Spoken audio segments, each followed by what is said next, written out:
En prisiones de todo el mundo, muchos presos han conseguido eludir todas las medidas de seguridad y escapar a través de túneles usando helicópteros o siendo ayudados por sus cómplices, protagonizando fugas tan increíbles que han pasado a la historia.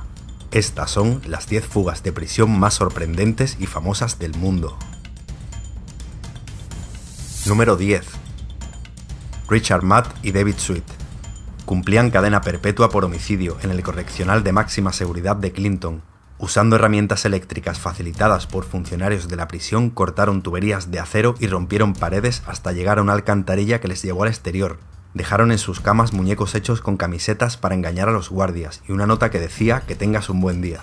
Más de 1000 agentes participaron en su búsqueda y el estado de Nueva York ofreció una recompensa de $100.000 a cambio de información que ayudara a capturarlos.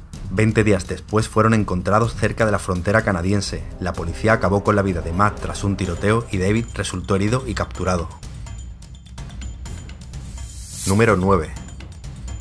John Dillinger. Era un ladrón de bancos que consiguió robar cerca de $1 millón junto con su banda en 1933. Un año después fue capturado y encarcelado por matar a un agente. Consiguió escapar amenazando a los guardias con una pistola de madera hecha por él y robó el coche del sheriff para huir, dejando en evidencia a los funcionarios y convirtiéndose en uno de los ladrones más buscados de su tiempo. Meses después acudió al cine con su novia para ver el estreno de la película El enemigo público número 1, pero el FBI estaba esperando a que saliera y fue tiroteado por la espalda muriendo en el acto.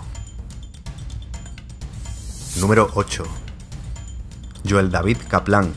Era un hombre de negocios de Estados Unidos relacionado con el tráfico de armas y con la CIA, que en 1962 fue encarcelado por asesinar a su socio, aunque siempre defendió su inocencia. Mientras cumplía su condena y tras haber intentado escapar varias veces, pusieron precio a su cabeza y su hermana ideó un plan para sacarlo en 10 segundos. Usó un helicóptero Bell 47 pintado como los de la policía y pilotado por un excombatiente de Vietnam que recogió a Kaplan en el patio de la cárcel ante la mirada de los guardias, que confundidos o sobornados no abrieron fuego contra ellos. Después, una avioneta Cessna lo sacó del país.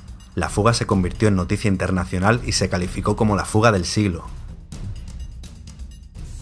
Número 7. Frank Morris, Clarence y John Alglin. Cumplían una condena de más de 10 años por robo de bancos. Durante meses cavaron un túnel a través de las paredes de alrededor de los huecos de ventilación. Usaron cucharas y todo lo que encontraron y escondían su avance con una pasta fabricada con periódicos. El túnel los llevó al techo de la cárcel, descendieron por una tubería hasta el patio, saltaron las rejas para llegar a la playa y utilizaron una balsa que construyeron con impermeables para escapar. Dejaron en sus camas unas cabezas de muñecos fabricadas con papel para engañar a los guardias. El FBI llevó a cabo una de las búsquedas más grandes de su historia y aunque se les dio por muertos, nunca se encontraron sus cuerpos. La prisión de Alcatraz, que se consideraba a prueba de fuga, se cerró meses después del incidente. Número 6. Dieter Dengler.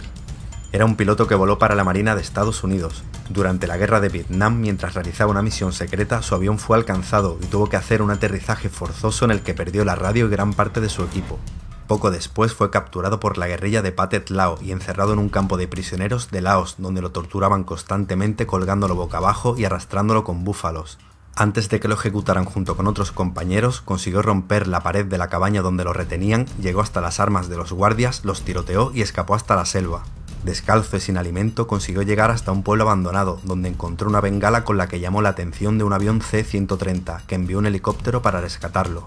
La Marina de los Estados Unidos lo recogió desnutrido y lleno de parásitos, después de haber estado 5 meses encarcelado y 23 días en la selva. Número 5. Billy Hayes. Fue detenido cuando tenía 23 años, mientras intentaba pasar 2 kilos de hachís por el aeropuerto de Estambul.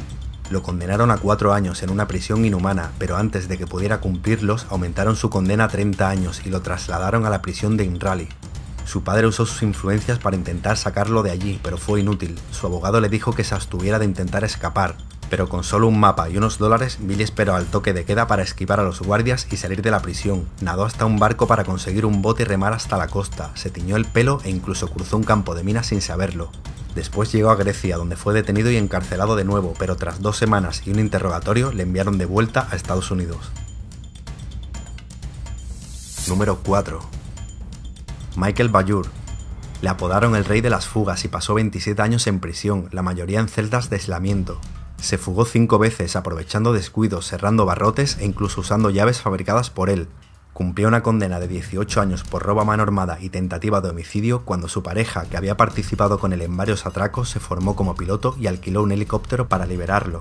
Se dirigió a la prisión y le arrojó un saco que contenía un fusil y una cuerda atada a un gancho. Con ella, Michael trepó hasta el tejado y saltó para agarrarse al patín del helicóptero y escapar, mientras los presos le animaban con gritos. Los guardias no se atrevieron a disparar al helicóptero por el peligro de un posible accidente. Ese mismo año, tras un atraco en el que hirió a 3 agentes, Michael recibió un disparo en la cabeza que le dejó en coma. Tras recuperarse y cumplir su condena, fue puesto en libertad en 2003. Número 3. Pascal Payet. Fue condenado a 30 años por asesinato y robo de un furgón blindado. Escapó 3 veces de prisión en helicóptero, las 2 primeras en 2001 y 2003, haciendo que la cárcel reforzara su seguridad colocando cables antihelicóptero. Fue uno de los presos más vigilados de Francia y nunca se le mantuvo más de 6 meses en la misma cárcel. A pesar de ello, en 2007, mientras estaba en la prisión de máxima seguridad de Gras, protagonizó su tercera fuga, cuando sus cómplices aterrizaron en el tejado de la cárcel un helicóptero secuestrado junto con su piloto y equipados con lanzas térmicas se dirigieron a su celda para liberarlo. Se dictó una orden europea de detención contra él y 2 meses después fue detenido en Barcelona y encarcelado en un lugar que se ha mantenido en secreto por razones de seguridad. Número 2. Antonio Ferrara. Era un experto en robo de furgones blindados y explosivos, capaz de volar una caja fuerte dejando el dinero intacto. Fue condenado a 8 años por 2 robos a mano armada, aunque era sospechoso de 15. En 2003, sus cómplices, varios hombres uniformados, incendiaron varios vehículos cercanos a la prisión para cortar el paso y distraer a las autoridades. Comenzaron a disparar con fusiles de asalto AK-47 a las torres de vigilancia, mientras se abrían paso con un lanzagranadas y usaban explosivos para abrir las puertas hasta llegar a la celda donde se encontraba Ferrara para recogerlo y escapar en un coche que les esperaba.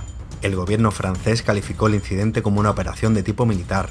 Ferrara fue capturado un año después y puesto en aislamiento, se le cambia de prisión regularmente y se le considera uno de los presos más peligrosos de Francia. Número 1. Joaquín El Chapo Guzmán, líder del Cártel de Sinaloa, una organización dedicada al narcotráfico con presencia en países de todo el mundo. Ha sido considerado como una de las personas más poderosas del mundo, con una fortuna superior a los $1.000 millones. En 1993 fue condenado por cohecho y asociación delictuosa y encarcelado en el penal de Puente Grande. En 2001 se fugó ocultándose en un carro de la lavandería y permaneció fugitivo durante 13 años. En 2014 fue capturado y encarcelado en la prisión del Altiplano, pero en 2015 volvió a fugarse a través de un túnel de 1,5 kilómetros de longitud, usando una motocicleta acoplada a unos raíles. El gobierno de México ofreció una recompensa de casi $4 millones y la DEA otra de 5 millones a cambio de información que ayudara a capturarle. En enero de 2016 fue recapturado en la ciudad de Los Mochis, en Sinaloa, en un operativo que terminó con 5 muertos y varios detenidos.